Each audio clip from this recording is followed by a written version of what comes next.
And then they saw me in a bra, and that was it.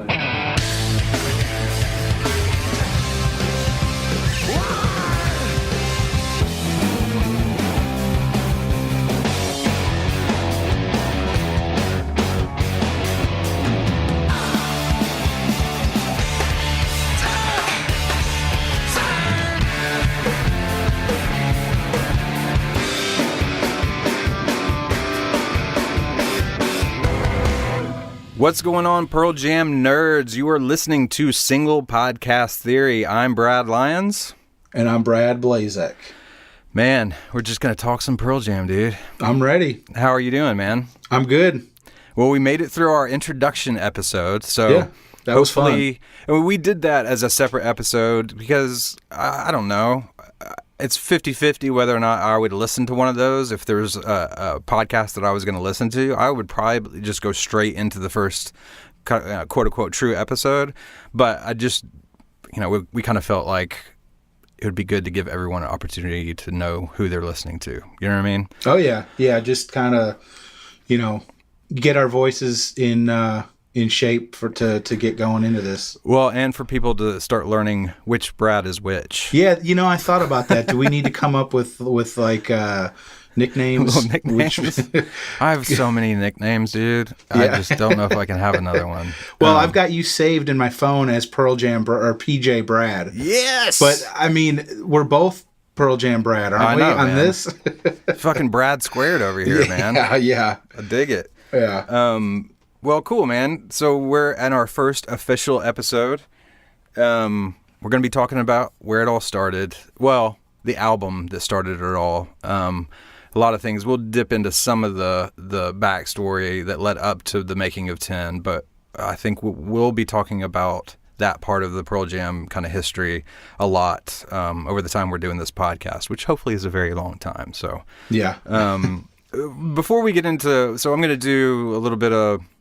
We'll do this when it's an album episode, right? We'll just kind of burn through some of the basic facts about the album, when it was made, when it was released, all that kind of stuff, singles, whatever. But for you, we talked about in the introduction episode that we both kind of joined the band when they came out with 10, because of our ages. That happened when we were around and young and kind of hungry for music. Right. Does this album still hold up for you? Oh, definitely. What is it about this album that holds up for you in their catalog? Well, it's the thing that grabbed me, which I'm sure a lot of people was Eddie's voice. Sure. To me, his voice was a fifth instrument, Absolutely, yeah. And he used it, a lot of the way he sang the words and just used his voice, just sounded so different to me. Yeah. And that still holds up.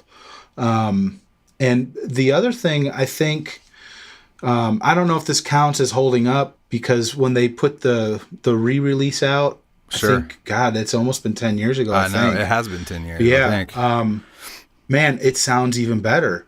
I mean, they took a lot of the echo out of his voice, and as a rookie or what's the word? A novice? Just starting out. No, an amateur drummer. Gotcha. The drums on that remix or re-release, however you say it, are incredible. I mean, the drums just sound incredible, and I think Why Go is the one that really stands out. And they kind of. I noticed the hi-hats are just, they just mix the hi-hats in differently, and it just sounds incredible. Well, that's the thing, man, is like, and we're just starting out, and you guys are hopefully, learning about us and getting to know us. So one of the dynamics, and for some people it might be annoying and some people might enjoy it, but, and again, like I said in the introduction, this is not a way that it doesn't sound like I'm a total D-bag in saying this, but I'm a professional musician. That's what I do for a living, every day, whatever. And so a remix of an album like that, for me, is a really huge deal because I study those albums and the sounds and being a kid and taking something like that CD home and sticking it in the CD player and grabbing my headphones in the little armchair that sat next to the CD player and just closing my eyes and listening to it, that made a huge impression on me and kind of catapulted me. And I didn't know it at the time. I had no idea when I was a kid that you could make a living doing music. I also didn't know how hard it would be, but that's a whole different story. That was a really big deal because Brendan O'Brien, to me, is another band member. You know, the producer that's done every other record except for Binaural and 10. But he ended up remixing 10, right? The 10 Redux. And for me, that just made all the difference in the world. Like, this, I can't argue the songs on 10, obviously. It's amazing. But, you know, you pick up with the verses right after 10, and to me, it's like that's when they started sounding like Pearl Jam. Yeah.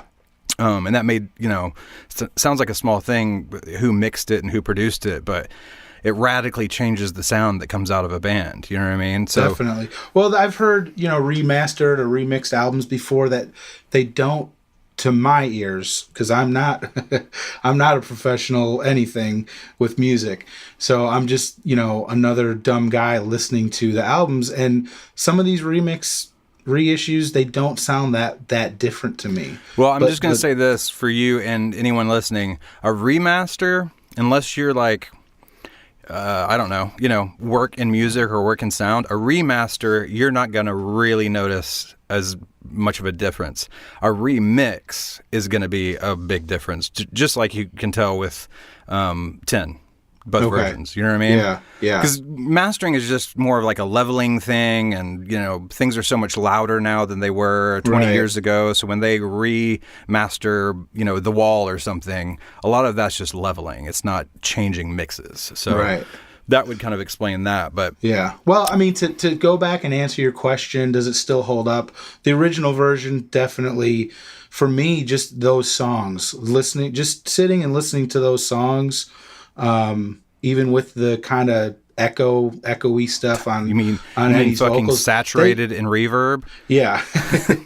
I definitely can listen to that whole album, not skip anything, and love it. Love every song just as much as I did, you know, 20 years ago. Sure. Well, it's a big nostalgia thing for me. I mean, it automatically takes me back to times and places in my life, for sure. Definitely. You know, those songs, and again, that's the connection to it. They were just so, for me, at my young age, I just never heard a band or a singer emote that much. Right. You know, that kind of like heart on your sleeve, which without being overly sentimental. I hate sentimental crap. You know what I mean? Like, he's singing about almost everything except for love. Like, romantic love, you know what I mean? There's not a whole lot of that in Eddie's lyrics, and that is the same for the first record, 10, you know? Mm-hmm. I think that's one of the things that I didn't know it at the time, but that kind of attracted me to that band. Right. All right, so let's burn through some of these facts real quick. So the release date was August 27th, 1991 on Epic Records.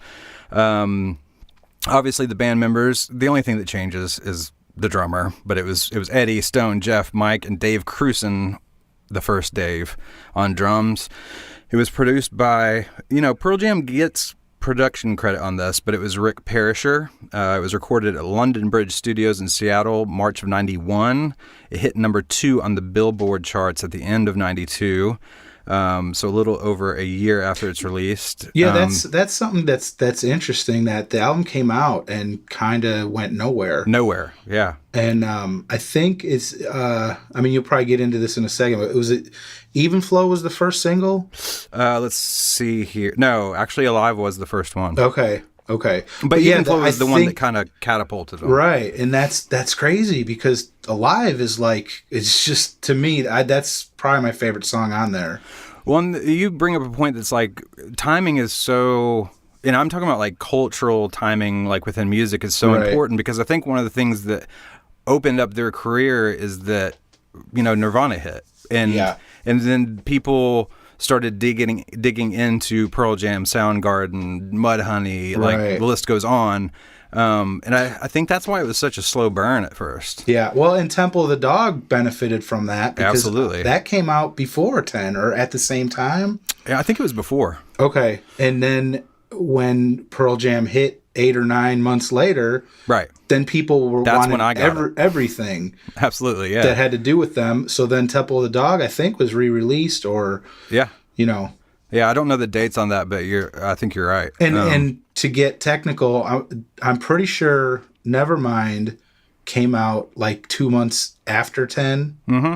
Is that correct? I'm pretty sure that's correct. So yeah. I remember the arguments of, well, Pearl Jam is riding Nirvana's coattails, and actually Pearl Jam 10 came out first. But the thing is, it doesn't matter if it came out first because Right. I mean, Nirvana's the one that hit first. Yeah. I mean, Yeah. you can't whether you like the band or not, like you can't argue what Smells Like Teen Spirit did. Oh no. And in an indirect way, Pearl Jam owes a lot to that band. Kind of, they didn't mean to, Right. And it's obvious, it's part of their demise that they kind of forged the way, right? Yeah. Yeah.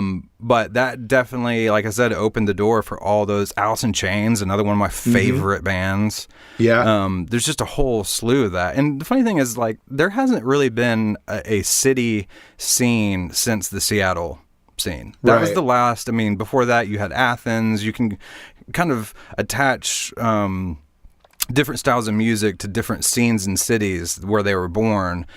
But there's not really been anything since Seattle, which I think It is seems interesting. like, and not from a band point of view, it seems like Nashville is becoming like what do you say, like technical, or like recording, like studios. Like it seems like a lot of musicians are moving to Nashville, and it's not just country music anymore. Yeah, there is something changing. I mean, that was the hard thing I had when I was there.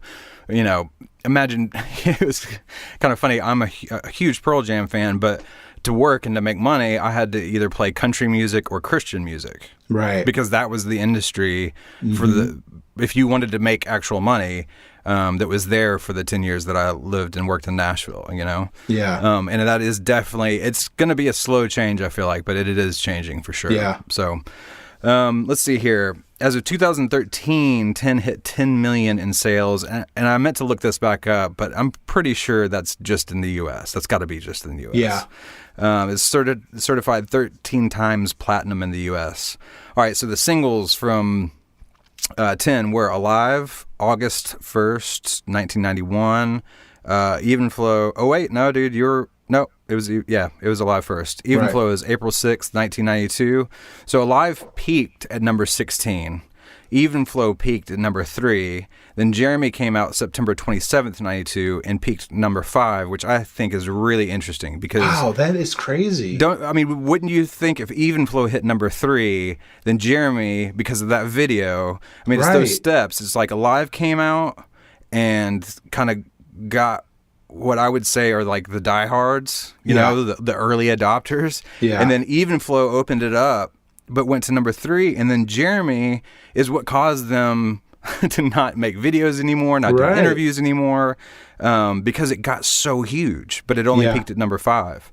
Yeah, that's incredible. Because in my memory, which I could be wrong, but I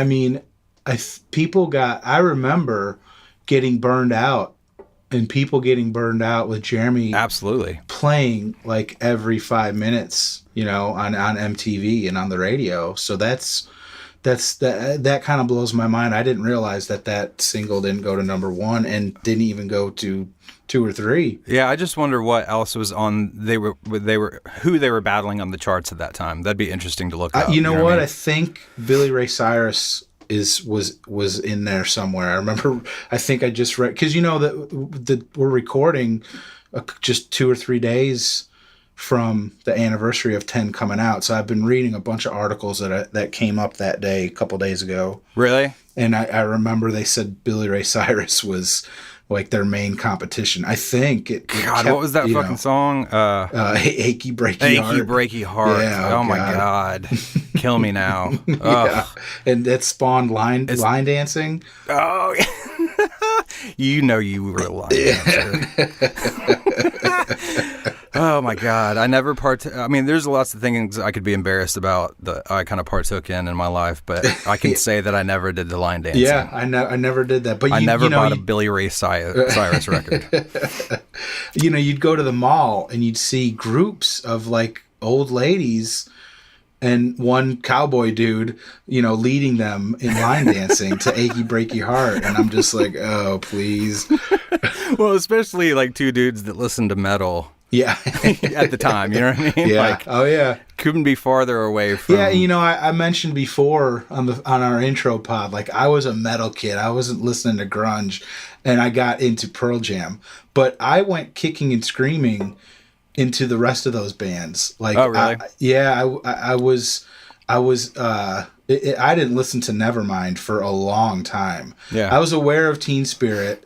And I do admit, when I first saw Teen Spirit, the video, that song, I remember where I was when I saw it and heard it. But it did not have, and Nirvana didn't have the long-lasting effect that it has on their super fans.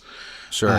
But, and you mentioned Alice in Chains. That was another band that took me forever to get into. Dude, they were such like the our generation's like Black Sabbath. Yeah. You know what I mean? Yeah. God, I love that band. I was listening to Dirt the other day and just like, oh my God. Yeah, I mean, I hate to admit it, but at that age, I was very close-minded about music. I get that. And that's, that's like I said, when that metal kid said something about Pearl Jam, it opened my mind. Sure. But just the name Alice in Chains, and I'm like, what does that even mean? And I just, for some reason, I couldn't get into Nevermind at that time.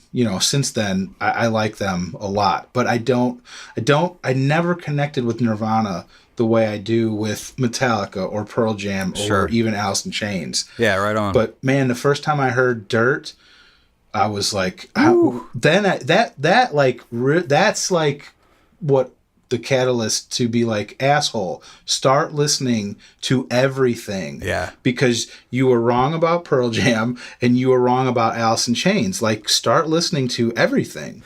Well, I think that like closed-mindedness is kind of a young man's game. Yeah. In the sense that like, for me now, I remember I would get, or even watch friends get into arguments about bands like Pearl Jam. You know what I mean? Yeah. And now I'm like, I could give a hot fuck whether you like this band or not. I like it.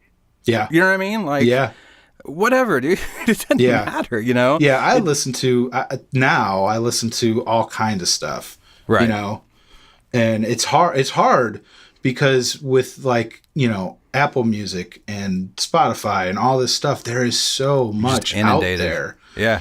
And it's hard. Back then you had 2 or 3 CDs and you would listen to them constantly to get into these bands. And it's like, I'll hear a band and be like, this is awesome for a day or two. I'm really hot. And then I go to something else and I forget a lot of these bands. So I try to keep up with all of them. It's hard work to maintain the kind of being the kind of listener that I was when I, for example, found Pearl Jam. Like, that feeling of like sitting down with that record, like I said, and putting those headphones on and hearing that weird intro music before Once started, you know what I mean? Not knowing what was going on yet. And because there's no leaks back then, you didn't have the internet to like BitTorrent something or none of that had happened yet. You know what I mean?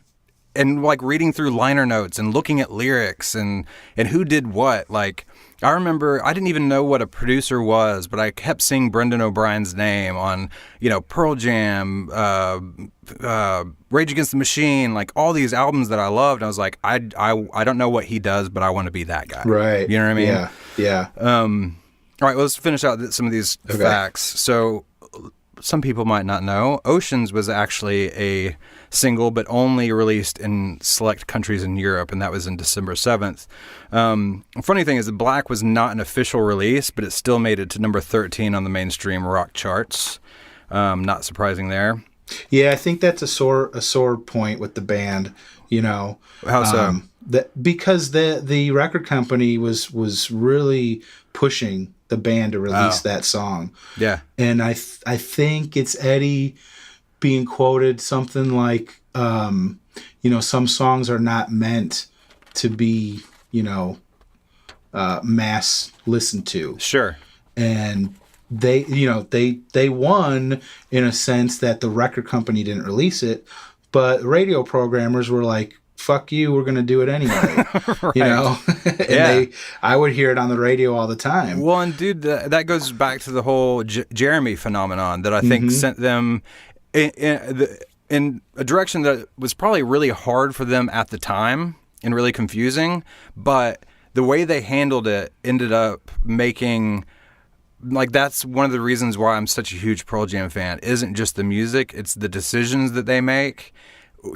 Whether right or wrong, they're doing it for the right reasons, and it's always been, it's such a cheesy cliche saying, but it's really been about them being able to be creative and make the music they want to make, and for the fans. Definitely. Like, there's never been a time where they weren't focused on those two things. Right. And I respect them for cutting out all the bullshit that could have made them way more money. You know what I mean? Like, yeah, but it's that mass produced where there's it's oversaturation, right.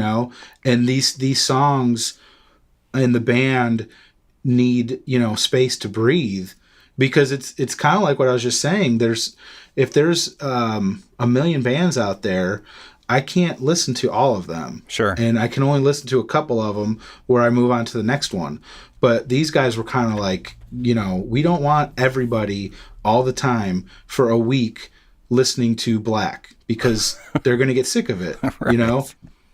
Well, and they were always really, good about championing other bands too. Oh, yeah. It's like they knew, they had this kind of like respect where they like, Eddie probably thought, man, Mudhoney should be way bigger than us. Mm-hmm. But that's not the way it is. So we're just going to take them out on tour with us. Yeah. You know what I mean? Like, yeah, and that's a cool thing in the Pearl Jam 20 documentary. They talk about how all those guys in Seattle had like a camaraderie with each other. Yeah. And they all wanted to try and build each other up. Yeah. But it was that healthy competition, which is why those are all great bands. Yeah. All right, Jeremy was nominated for Best Rock Song and Best Hard Rock Performance at the 93 Grammys for a record that came out in 91. I always think that's interesting. That's the famous, I don't know what we're doing here. Yeah, speech. I mean, because at that point, he was losing his fucking mind. Yeah.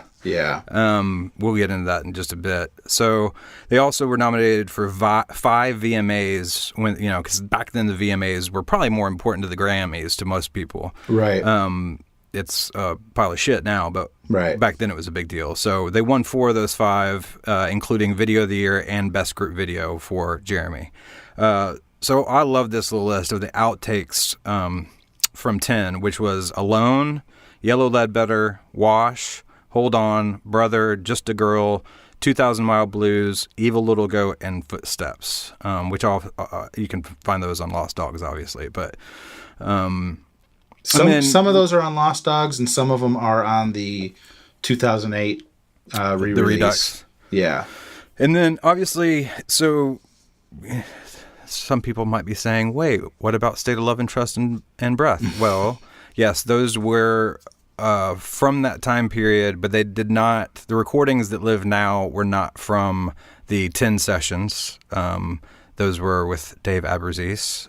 Later, that ended up on the single soundtrack. They had re-recorded them and used it for that. So technically not 10 outtakes. Right. But 2 great songs. Dude, I mean, we need to do, we should probably do later on, like do a singles episode. Yeah. Or even if it's just a mini one, like a 20, 25 minute thing. Right. So, because that was so important. That album's incredible. Dude.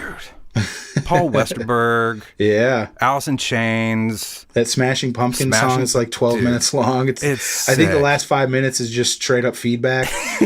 Drown, I think it's called Drown, but it's so good. It's a perfect Smashing Pumpkins song. You would never find soundtracks like that now. No, it's sad. No, it's soundtracks incredible. were a big deal back then. Yeah. I loved it. All right, so the touring. started in September 25th of 91 and went to June 26th of 92. And this isn't like a lot of bands tour now where it's like, well, we go out from Thursday to Sunday, come home for a few days, go back out. This is back in the days where like they didn't come home for a year and a half. You know what I mean? And if they were at home, they were in the studio. They jumped straight. They had a month break and went straight to Lollapalooza 92, which was another huge thing that kind of catapulted them. And that was, they were on that tour from July 18th through September 13th. And that was with like Red Hot Chili Peppers, Ministry, Ice Cube, Soundgarden, Jesus Mary Chain, Lush, bunch of badass bands. So that's it for the kind of 10 facts. You ready to kind of dig into the track by track? Sure. Well, obviously we're going to start off with number 1, Once. Lyrics by Eddie Vedder, music by Stone Gossard, which, I mean, that's a theme that we're going to continue to see, at least for the first 2 records. Yeah. It kind of goes back to Stone and Jeff being kind of the rocks and the foundation of this whole thing, you know? Right. All those Stone Gossard demos that are out there, bootlegs. Well, and, you know, we were talking about it before.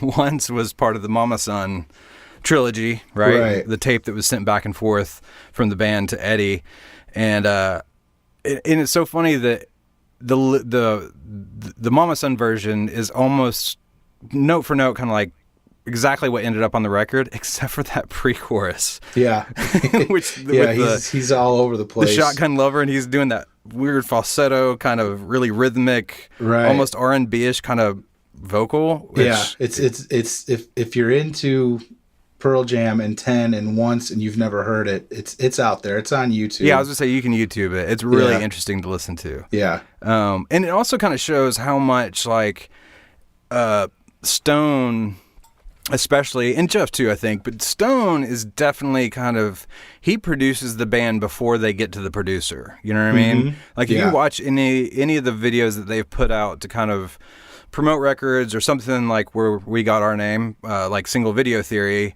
you know, there's really small short moments with Stone talking, but when they just have kind of off the cuff shots of them rehearsing a song or coming up with arrangements, he's definitely kind of driving the ship, it seems like. Right. He's got that brain. And I mean, you can correct me if I'm wrong, but I haven't heard a lot of different bands' demos, but it seems like those demos are almost perfect. Yeah. You know, they match up with the final product on the album. You know, some of those songs that are from 10 and Versus, they sound like there's not much left to do or to change on them. Nope. And is that normal? I mean, I've heard some Metallica demos. Oh, dude. And it seems like some of their stuff changes. You know.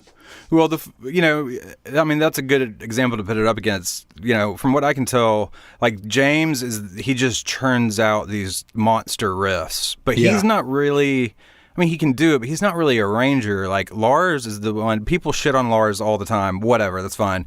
But I mean, the band number one wouldn't sound like him without it. But he's the Stone, I feel like, and right. At least in early Pearl Jam. The structure of those songs, right? I mean, Metallica are pretty incredible. Absolutely. I mean, something like even their most notable song, like Enter Sandman. You know, the original riff that Kirk wrote was like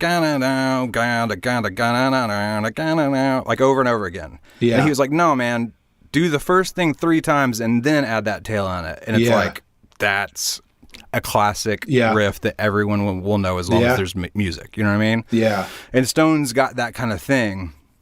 And you can hear that in the demos because they're all put together. It's just like Eddie sing on top of it. This is the structure. This is the arrangement. This is how we're doing it. Well, and for me personally, they're kind of like the karaoke versions. You know, I'll put that on in the car and sing, you know, obviously Eddie's words to those versions. Sure. And, you know, I sound incredible. Oh, I want to hear that so bad. Will you record it for me sometime? No.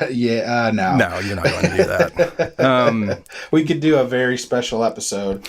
It'll just be me and you doing lounge version covers of Pearl Jam songs. I'll do my own Mama San trilogy. I'll record vocals like Eddie did. Well, no, you have to do it, but you have to do it, and you have to do it like you're Frank Sinatra. Okay. Once upon a time. That'll be fucking dope. Okay. I'll get on that this weekend. Please do.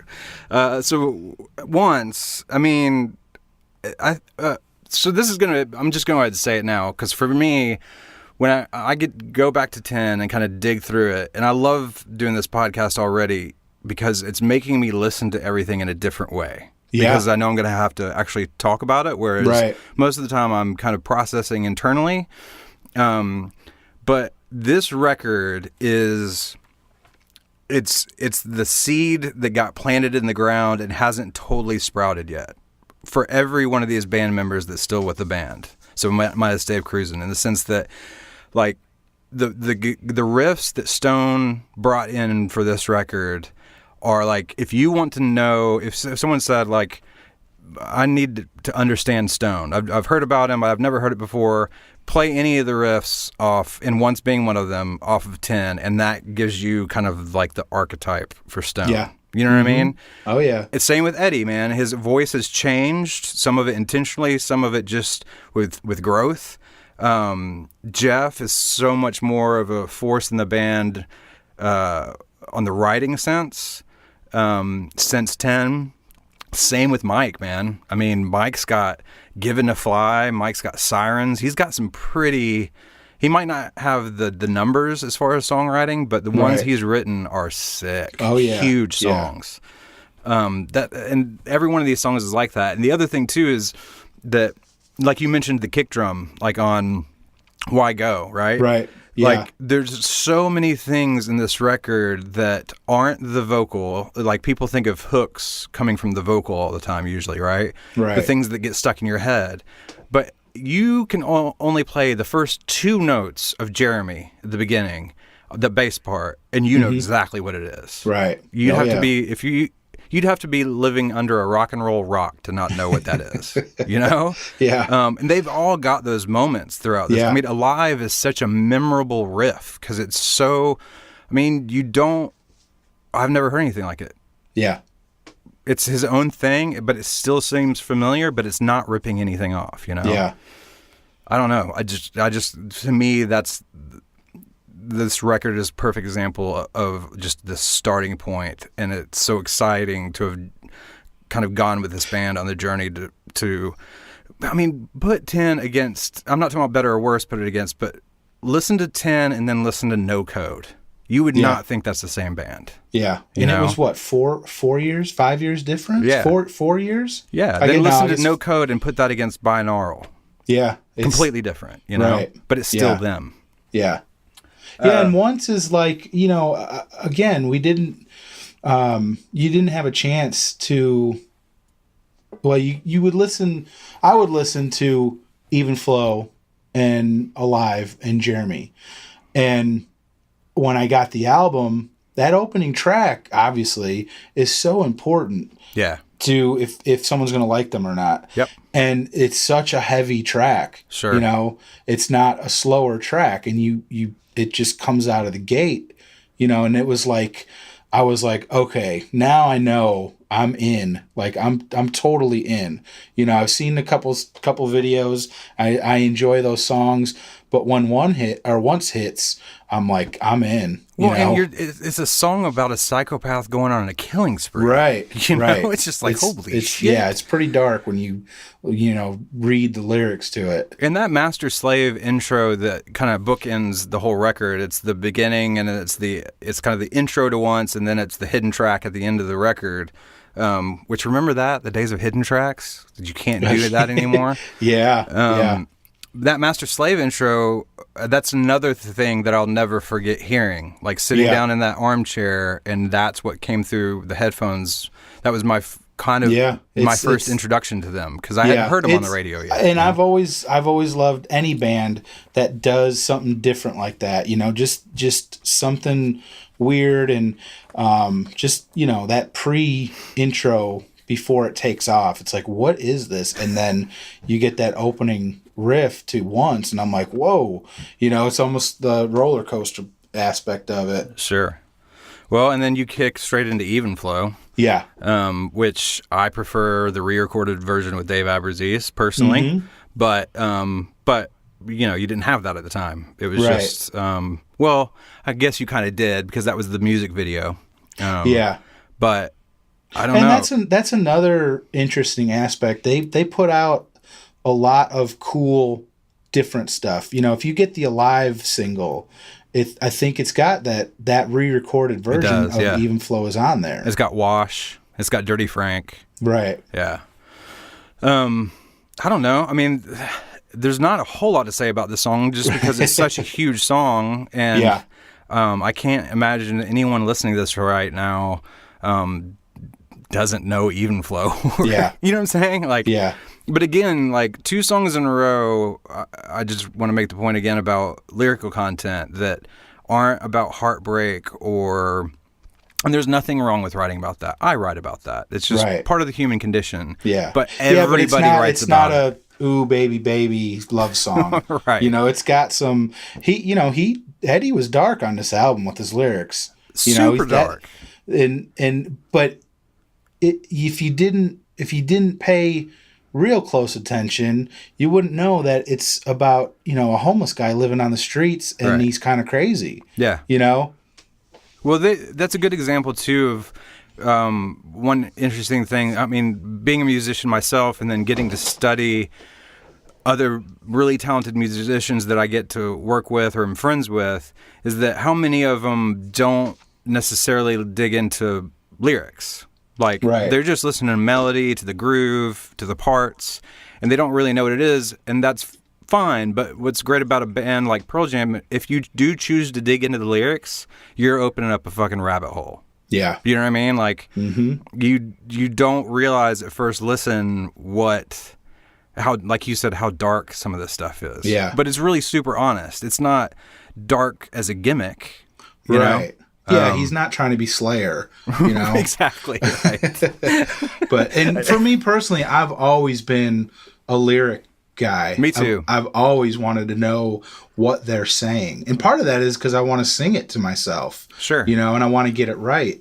Well, and it's another level of attachment too, Yeah. Yeah. It's like I've had friends ask me or say to me, you like a lot of really dark, kind of sad, kind of brooding stuff. Doesn't that make, because, whatever. I don't care. I've had issues with the depression and stuff like Right. that in my life. Yeah. And they're like, doesn't that just make it worse? I'm like, no, it's the opposite. Like, Yeah, when I it's listen to that it's- stuff, it reminds me that I'm not alone. Yeah. That I'm not crazy. That Yeah. I'm not unique in this way. Like, Yeah. lots of people feel this way. And again, this is the kind of the connection that I felt like I had as a kid to this band. Yeah. Not like Well, I feel like I mean, know Eddie or some weird thing, but Right. like that they put something out there like that. Yeah. Well, a lot of it is too, like you or we internalize what he's saying. I mean, he could be singing about dogs Right. in reality. Sure. But you take it on and put your own spin Exactly. on it, And I think I think that came up with Jeremy, where they didn't want to exactly explain who it was about or what it was about. Right. Because they didn't want to ruin people's personal perspective of that song and its words. Well, because they want people to. It becomes your song in a way, Right. because you Right. put your own kind of perspective on it. Yeah. And that's the cool thing too about their music, and the songs in 10 included, is that these songs hit you in different ways depending on where you are in your life. Yeah. You know what I mean? They Yeah, take I on do. different shapes and meanings, which is pretty powerful. But Right. So yeah, Even Flow. I mean, amazing song. I will say this about Even Flow. I mean, it's been 26 years. Mm-hmm. That song live still gets me. The solo, Mike's solo, Yeah, man. gets me every time to this day still. And I know not everyone, but I've seen people online say that's like their piss break song. You know? And I'm like, Mike fucking McCready is about to blow your mind and melt your face. How can you leave? Yeah.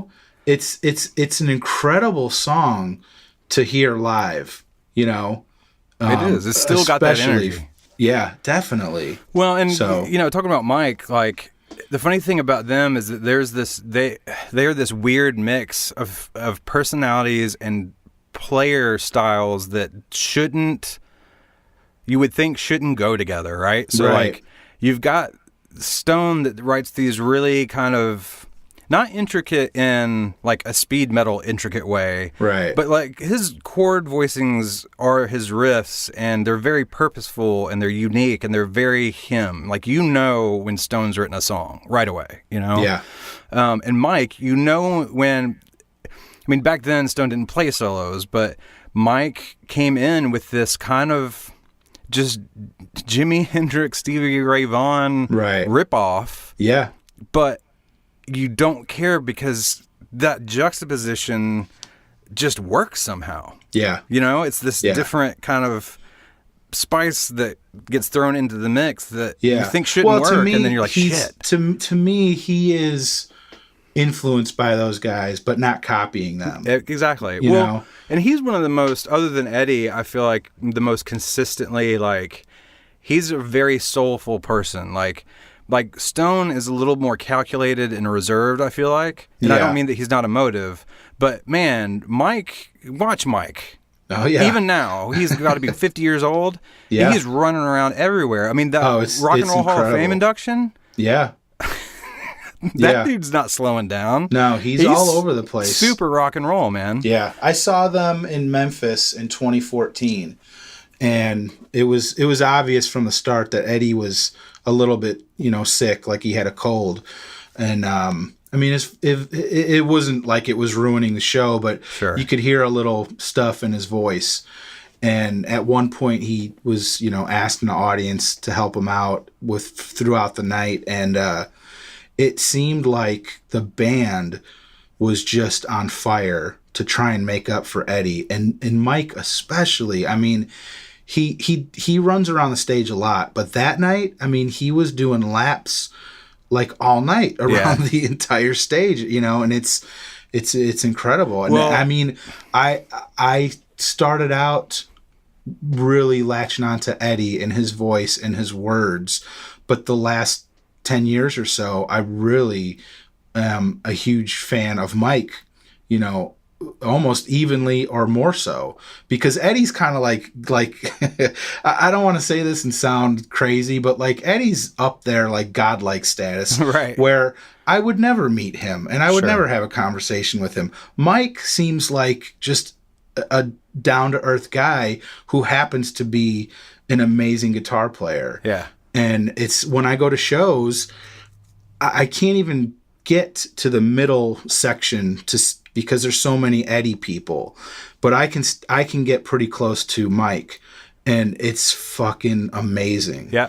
It's amazing just to watch him perform for 3 hours.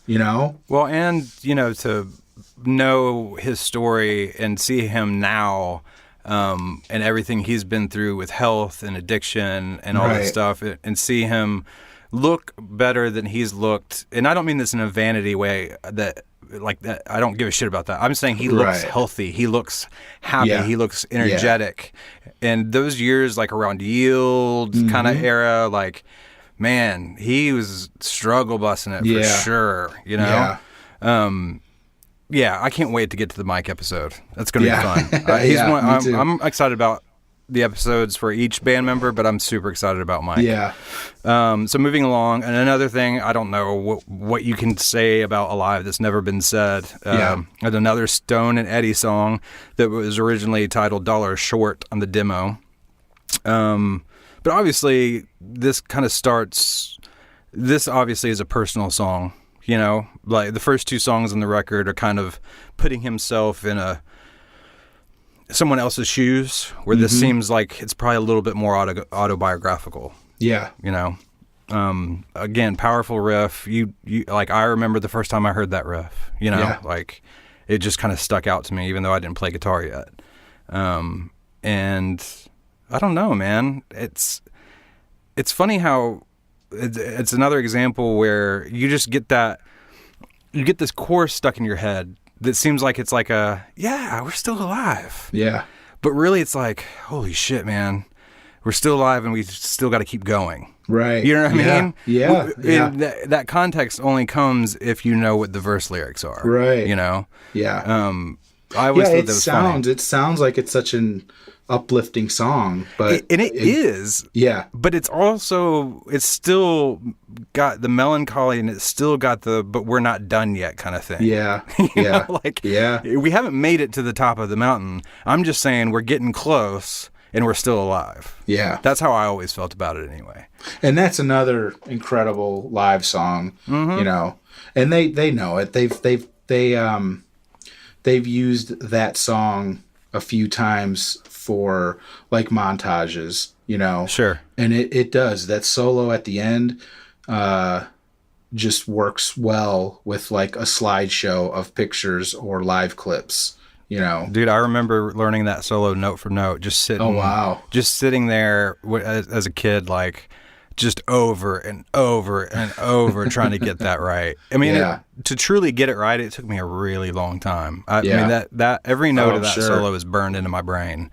The funny thing about that solo too is that's one that when it went to mix, they were done recording and went to the mixer, which I think Rick Parishter mixed and produced it, but he had him come back in separately because he was not happy with the solo that was originally there. And they just sat there and just grinded it out until they put a solo together. Oh, wow. That became that outro solo, which was just him over and over and over again trying to find something. And then he finally Now- did. Is that the solo that is based on a Kiss solo? Yeah. Okay. Yeah. Okay. I can't remember which song it is now, though. But it's like, you know, it's another thing. It's kind of a rip, but you could tell it's done as a nod. You know what I mean? Right. Like a tribute kind of thing. Well, and I it's an Ace Frehley solo, Right. but I'm pretty sure he has admitted that he ripped off, or however you want to say that from an earlier song. Oh, really? Yeah, from I didn't another know that. band. Yeah. That's cool. Yeah, that's one of the things you remember about that song is the chorus. If you've digged into the lyrics, the kind of like mommy issue Right. kind of thing going on, that some of it, seems really kind of, it gets a little dicey there, it looks like. Yeah, it's dark. You know what I mean? It's dark if you look into it too much. Yeah, absolutely. And then the solo, obviously. Yeah. Yeah. But obviously a song about his dad's death as well, Right. which you can't skip over. But we'll get into that in more detail when we do We the could edit. probably do a whole episode on just that song and its lyrics. Absolutely. Yeah. know? We'll get into all that kind of stuff for Right. sure when we do the Eddie episode. Yeah. So going to Why Go, we got a little, and Jeff, it's a Jeff song, you know, Jeff and Eddie. What about being in an insane asylum? Yes. You know, being kind of like Yeah. wrongly stuck in an insane asylum. Well, no, I think it's more of like a mental institute. Like Okay. I think Eddie was approached by a brother of a girl that was in a mental institute. Oh wow, I didn't know And that. I want to say it was probably some ultra religious family, and basically saying she's crazy for having normal teenage thoughts, and they put her in this place. That's tough. That's scary, man. Yeah, that's terrifying. That's how I always took it. Especially as having a kid, and I know you've got kids. Like, Yeah. Oh yeah. ooh, God, man. But another really passionate, like, Eddie performance as well. I mean, you've Yeah. got that really memorable drum intro from Cruisin'. Really simple, but another super catchy bass line from Jeff. Oh yeah, that opening bass, the tone on it is just like a, I don't know, crunchy or grindy kind of sound. Yeah, it's got to like the distortion, like a kind of a chorusy thing, and I think he was using an 8-string on that. I think he still uses it quite a bit, but Right. yeah, it was a very unique, noticeable bass tone going on. Right. All right, let's go on to Black. How can you can't forget Black? Oh my God. Now you talk about, if I can just say, you talk about perspective. Again, I go back to 1992. I'm 16. I'm a metal guy. I did not like Black. Oh, when dude, I was first a heard the album. softie. I was getting my heart broken, and I was just blaring Black and man. singing that last line about, I know someday you'll have a beautiful life. Yeah. I know you'll be a star in somebody else's sky. Oh yeah. Well, I mean the do do do do do. Oh yeah, dude. I'm just like, that ain't metal. That's that's no. And I definitely I ain't used to metal. skip it. Yeah. But hey, you've skip- softened as you've grown up, right? Yeah. Well, skip to 96. I saw them Yeah. with my wife, and I'm bawling like a baby Right. during the someday I'll have a beautiful life part. So yeah, I definitely softened. It took me a couple years to get into it, but again, that goes to I'm sure we'll talk about this in the future. Just them live. Yeah. Their live shows are incredible, and in those days you could find bootleg CDs. You talked about the European tour. Right. I mean, there was a bunch of bootlegs from Europe, Den Haag, Holland, Milan. I had a bunch of those. Yeah, and I had the Milan one. I still have the Holland one. yeah, Yeah, because we were FaceTiming before this. And I Right, was showing yeah, you my but- stack of stuff that I brought from home. But those and those bootlegs and those shows and those songs and some of this, the early set list, they were playing B-sides and covers. Yep. That it wasn't just the 11 songs on 10 Nope. mixed up. they were playing one. I mean, they were playing Alone. They were playing Right. Wash. They were Yeah. playing. I think even back then they were playing Sonic Reducer. That Yeah. song's been Oh, yeah. around for a long time. Yeah, Rockin' in the Free World. Hard I to mean, imagine. Yeah. And I would hear these songs and hear these live versions, and I started going oh, Black is a pretty good song. Right. You Well, know? dude, and the thing that got it from me was I think I might have cried as however old I was when Unplugged came out, and he Oh, yeah. he added the oh god, I just lost it. We Belong Together. Oh my god, when he does Yeah. that, I'm like, Yeah. what? Yeah, I just real quick on that. When I saw them in Lexington, he said we didn't belong together, and Yeah. it was real subtle. I but love it when he does that. I definitely heard it, and I was just like, "Ooh, Yeah. like He went from I- heartbroken to pissed. Yeah, The stages yeah. of grief. Yeah, So yeah, that demo song was E Ballad. That's what Stone named it. Right. It's in the key of E.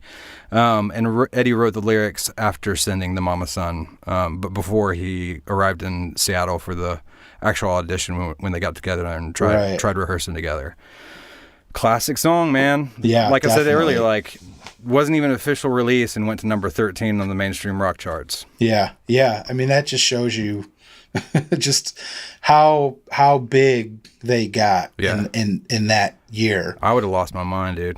Yeah, I mean, as someone that's spent a lot of time touring and have done the thing where you're on a tour bus for 6 weeks at a time, 8 weeks at a time, gone from home, and as nice as tour buses are, man, it's not like sleeping at home. Right. I mean, I literally Oh, got yeah. to the point where it was easier for me to, I couldn't sleep at home anymore because I was used to being in my bunk Oh, jeez. on a moving bus. yeah, It weirded me out to be at home where it was quiet and Yeah. not moving. You know what I mean? yeah. But nothing.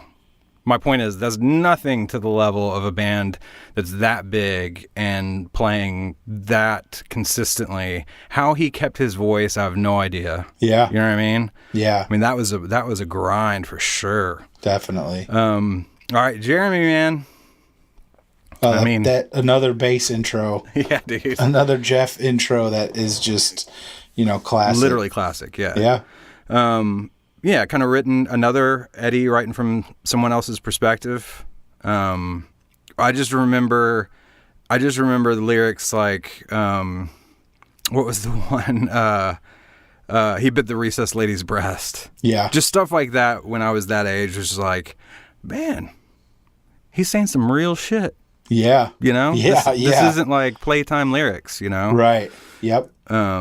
Which again, I think subconsciously formed my taste in certain kinds of music and certain lyricist. You know what I mean? Yeah. I kind of Yeah. expected that kind of dark little twist and edge. Yeah, and if you everything. can, if you're 14, 15, 16 and you hear the word breast, if you don't start giggling, you've graduated to the next level of maturity, Absolutely. But I mean, again, like we talked about earlier in the kind of like the facts portion or whatever, like the fact that this song was not their highest charting song, because back then charts really mattered, Yeah. Still kind of blows my mind, because Yeah. you could not escape either the song itself, the video itself, or a parody of Eddie Vedder. Right. Yeah. It was everywhere. The video especially. I like I said, I think at that time we didn't have cable, and then when we got cable, like 3 months later, it still was on MTV every 5 minutes. Right. Well, just imagining still having MTV. Yeah. Because I remember bitching about MTV playing the same songs over and over again. Yeah. And now I was just like, man, if I could get MTV back, that would be so bitching. Right. Yeah, great song. So I'm a deep cut guy. So I love these other songs that we've talked about, like Alive, Even Flow, Jeremy, or whatever. But stuff like Oceans, the next song on the record, man, it's just, after coming off of something like Jeremy that's so emotionally heavy, well, all, 5, 6 songs before Oceans are super intense. Yeah. And I don't mean that definitely. Oceans isn't an intense song, but it's definitely like a breather. Yeah. It's like, Yeah. because I listen to records start to finish typically, especially a record like 10. I do too. And that's the thing, nowadays, I sound like an old man. My day, we had side 1 and side 2. Right. So you would And they picked the finish songs. Jeremy and start over by flipping the tape over, Yep. and you get Oceans, which is just like the most calming song ever, Absolutely. It's And- like almost meditative or. Right. Yeah. And I think he describes it as a love song to his surfboard. Yeah. So, it's got that super chill drum beat to Yeah. it, and the bass. It's another great song. And that's another perspective song. When I was younger, I didn't think of the lyrics the way I do today, where to me, it's telling a loved one, if I'm away, don't worry, I'm coming back, Right. and wait for me. Sure. Beautiful. I remember the video too. There's a little video for it. Yeah. Eddie singing on the beach or something like that, I think. Yeah, it's one of those. It's a good one. It wasn't like an official video, I don't think. But And I'll tell you what. Again, I know I don't know. People get sick of me talking about seeing them live or hearing them live. hell no, dude. That Oceans Unplugged is you cannot show me or let me hear a better version than the unplugged version. It's Totally it's agree, man. incredible. I keep talking about. I should probably stop doing it, but we're gonna do an unplugged episode. Oh dude. yeah, definitely. That was so huge Yeah. for me. And Oceans was, And I don't think Oceans was on the broadcast. no, it wasn't. was Oceans one of wasn't those- on it. State wasn't on it. I feel like there was Rockin' the one Free more. World, I think. What's that? Didn't they do Rockin' in the Free World, or is that the one? I don't think they did. I think they sound checked it. There's something weird. Maybe that's what it is. about that one. Right. But anyway, And just quick side note before we move on off of Oceans, that is one where it was obviously lyrics are all Eddie on this record, but Yeah. for the music, Oh, yeah. Stone, Jeff, and Eddie actually worked together on this one. So the start of their collaborations on Oceans. that is. I mean, someone can correct me if I'm wrong, but that's another song that I just read about. That kind of a funny story. Eddie, I think, went out to have a cigarette, and he got locked out of the studio. Yep. And is this the one I'm talking I about? think I'm so, thinking yeah. about? It was Oceans. And he got locked out, and it was raining, and all he could hear was the booming bass line. And he whipped out a piece of paper and a pen and wrote the lyrics and the melody to that bass line. He's a freak, man. He is an absolute freak. Yeah. And I mean, obviously, not in a good way, Yeah. but oh my God.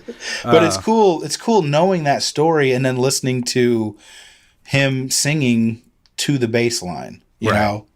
Yeah, man. Well, that's just the way his brain works. He's so Right. he's so non-traditional in the best way, you know. Yeah. And then, you know, a little bit of foreshadowing with Porch, lyrics and music from Eddie. You know, because by the time Vitology hit, when I think was kind of the height of the tension with the band for obvious reasons, I mean, Vitology is kind of an Eddie solo record in a way. It really, it really is. With the exception of a couple songs, like he was the main songwriting force, and this is kind of the start of it with Porch, you know. Right. Because he came in with songs from Bad Radio, like Better Man and stuff like that, but yeah. I don't really know what the song's about. I don't really care either. I just Right. kind of, this was always the song live because, you know, like you, I was a bootleg fiend. Yeah, you know what's funny is, you know, I've heard that song a million times on bootlegs, and it's always, you know, 6-7 minutes or something like at that. least. You know, Yeah. They do that long extended solo section, Yep. which is it just got longer and longer as the years have gone by. Yeah. Well, and you also had to deal with back in the day. That's when Eddie would climb the rafters. Right, and almost that was kill his himself. time to jump up there. Yeah, but I thought it was interesting. At some point, I was reading, you know, the back of the 10, and it's got the songs and the times. And Porch is like 2 minutes and 20 seconds, something like that. yeah. And It's- even then, it still feels like it's got a long solo. I was just It about does. to say. Yeah, it's got a bit of a longer section to it on the record. But I was like, 2 minutes. How it just doesn't compute. It's like you know? Eddie's. It's a Tin's version of Lucan or something. Right. You know what I mean? Right. Well, and so I will say real quick before we move on that I still love this version because of the solo at the end. How they used two different guitar solos and kind of put them on top of each other, and they just kind of worked in this weird counterplay kind of way. I always loved that. Again, Yeah, I they're used to kind of like in and out, you know, just intersecting with each other. Yeah, and I'm like I've said 1,000 times already in the first episode, I listened a lot with headphones. That was kind of my Right. escape, and Yeah. you know they were on panned hard right and left, you know, so you could hear the kind of like separation between them and what each one was doing and how they played off of each other, and I thought that was really cool as a kid. Yeah. Garden, one of my favorite songs, dude. Oh, yeah. I mean, I'm not gonna say it's top 5, but it's like up there. Yeah, I love definitely. that song. Just the whole vibe of it, just that finger picking thing Stone's doing at the top. Again, kind of another archetype for how he writes. Yeah. And again, full disclosure, that was a slower one, and I didn't love it at You first. didn't like the It's- slow it's- jams, man. Right. It's definitely grown on me. Give me some fucking Slayer. Yeah. Yeah. I'm metal. God damn it. How angry of a teen were you? How many? I don't know if I was angry so much. Here's the thing, dude. I keep saying I'm metal. I was not metal. I thought I was metal. You know what I'm saying? Yeah, right. Yeah. But I was not metal. I was Def Leppard metal. Okay. Ah, gotcha. So, Well, it is funny too how things have changed, and it wasn't going back to like in my day kind of thing. Yeah. I mean, technology and so much has caused change to happen at a kind of exponential rate, right? So, like, Yeah. you know, the quote unquote kids now. It sounds like I was born during the Great Depression or something. You know, you Right. talk about tapes, you talk about yeah. CDs, you talk about And I'm older than you, so right, but it wasn't that long ago. I know. You know, it's just Yeah. moved that fast. Yeah. And back then, metal was a different thing. Like, Slayer is not anywhere near as heavy as a lot of the stuff that's out there. Yeah, I mean, put yeah. on an Emperor record and then put on a Slayer record. Right. And I love Slayer. I'm Yeah. just saying, like, shit got real heavy Yeah. since Oh yeah. the 90s, you know? Yeah, yeah. Some of these drum parts, because that's what I always kind of gravitate to. I mean, the drum, the bass drum, the double bass blast beats, Sure. and all that stuff is just it's crazy. It's crazy how fast they were. Like Well- when I would try to play, I was like, well, I could never play like Injustice for All. Yeah. You know, and now it's like almost like slow, you know, compared to the stuff that's out now. It's crazy. Well, some of that's not real either. It's computers, Well, yeah. man. But yeah, you're not going to find any blast beats on 10. Definitely not on Garden. No. Again, really cool song. And then moving on to another one of my favorites, Deep Cuts. Deep. Yeah. That song is a monster live. Yeah. Oh my God. Now that it's so song, I was creepy. into that song, and whatever that guitar effect is in the very beginning, that wow, wow, wow, wow, wow. Yeah, it's the wah pedal, and he's Yeah. playing it with a slide, and it's that Yeah. really creepy, dissonant, like, bow, now, wow, now. It's just, I was Yeah. like, the first time I heard it, I was like, what? Yeah. What? And the lyrics again, it's like holy shit. It's you know, it sounds like he's talking about, you know, a woman on her back, you know, and just what's going through her head in that moment. Yeah. And it's Well, so sad and dark. Well, and the thing is, you believe him. yeah. Like, you believe him. When he's singing just that simple lyric, you know, can't touch the bottom in too deep. I mean, it sounds like he's drowning in slow motion, and he's fighting as hard as he can Yeah. to, like, get out of something, you know, or Yeah. whoever the character is. Yeah. But man, that chorus, dude, just still knocks me out for sure. Yeah. And then we got, oh my God, it's a big one for me, dude. Release. Yeah. I mean, it's a big one for the band. Yeah. Another one of the songs, early songs, correct me if I'm wrong, that they started working on Eddie's trip up to Seattle from San Diego. But man, if you haven't even come close to, like, especially if you've seen them live or watched a live performance, whether it's their DVDs, whatever it is, and not gotten close to, like, at least the lump in the throat, you're not a human being. Yeah.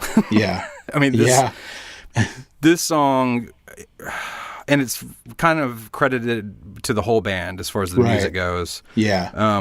But just subject matter, man, just the whole father thing, you know, Right. with Eddie.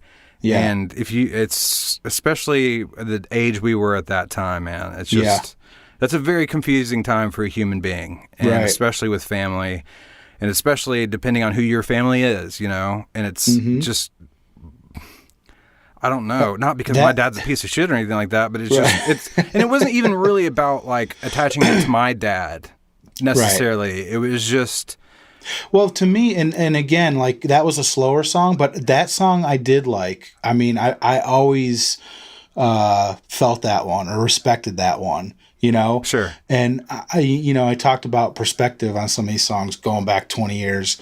You know, I always heard those lyrics as Eddie talking to his own father. Yeah. Which, I mean, it's obviously when you know the story of Alive, that's his mother, and then this is him talking to his father. right.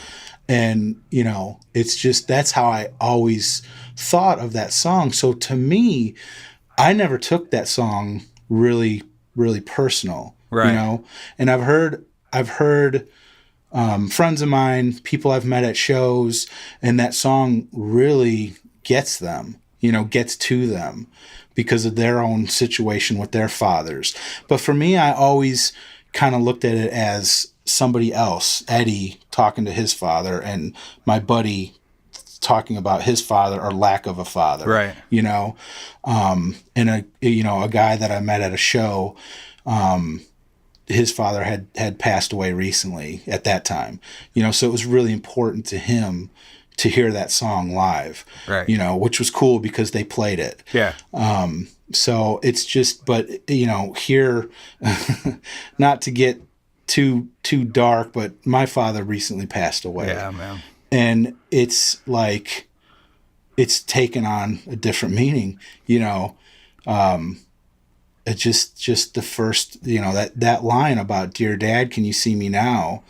I'm like you somehow." Yeah. It's just like, holy shit. Like, Well, and I don't know. Not to It's bear just- down into it, man, but, you know, for the listeners, like, you say recently, like, you're Yeah. talking 3 days ago this happened, man, Yeah. from Yeah. the time of recording this. And it's like, I mean, and that's the thing coming back full circle to some of the things we've talked about is, as you were talking about this song and other people's experiences with this song that, you know, like, for me, it didn't necessarily take on personification in my own father. It was more about maybe people that I had lost.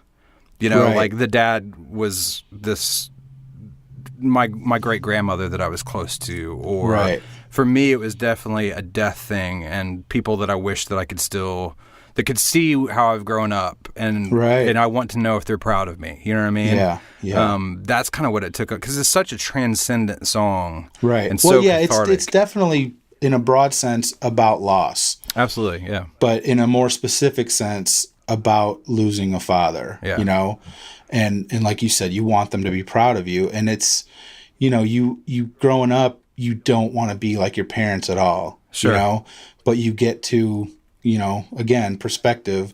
You get older and you see, you know, somehow I am like Yeah. my father and like my mother, you know, and just dealing with you know, my father this a couple of days ago. It's definitely brought on another perspective, and that comes from this podcast. Like, I've been listening to 10 especially a lot more, and it didn't really hit me until I watched you know, they played 10 the whole album all the way through Right. in Philly last year. Yeah. So I'm like, well, I'll listen to a different version of 10. Sure. Because I listened to the purple version, and then Yeah. I listened to the Redux with the extra songs, and I listened to them a lot, you know, the last couple weeks. But then I put on the Philly show, and I don't think I've ever heard Eddie really speak about this song too much. Not really. And that Philly show, he does, and he starts talking about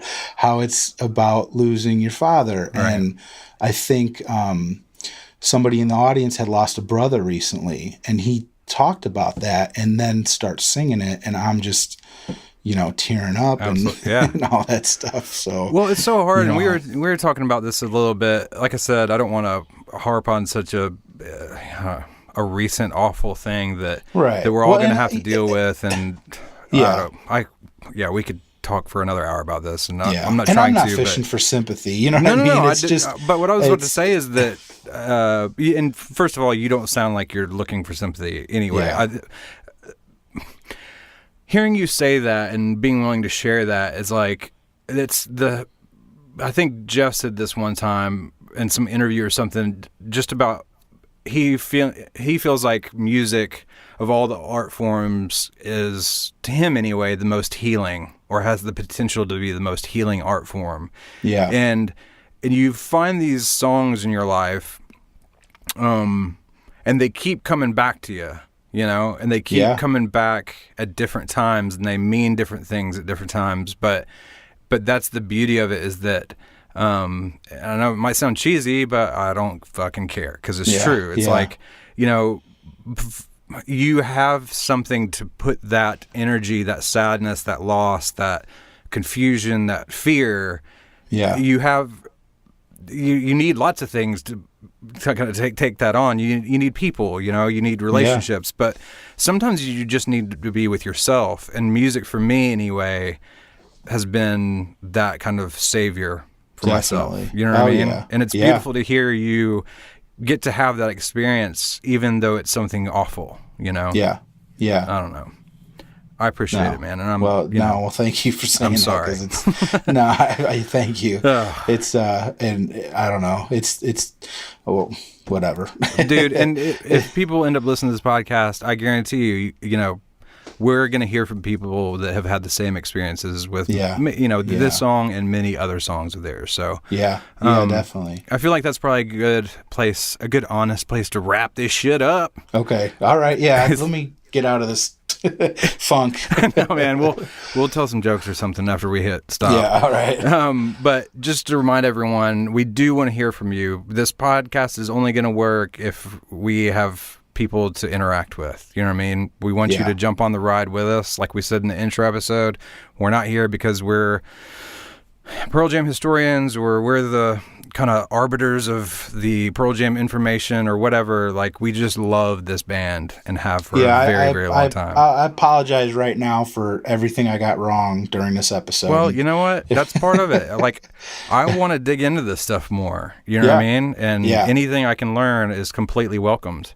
Definitely. And if you're an asshole to us, then we'll read that on the air as well. So yeah, we'll let everybody So bring it know. on, trolls. But if you want to get a hold of us, we're all over the place, man. We've got email address, which is singlepodcasttheory@gmail.com. We've got Instagram, which is @singlepodcasttheory.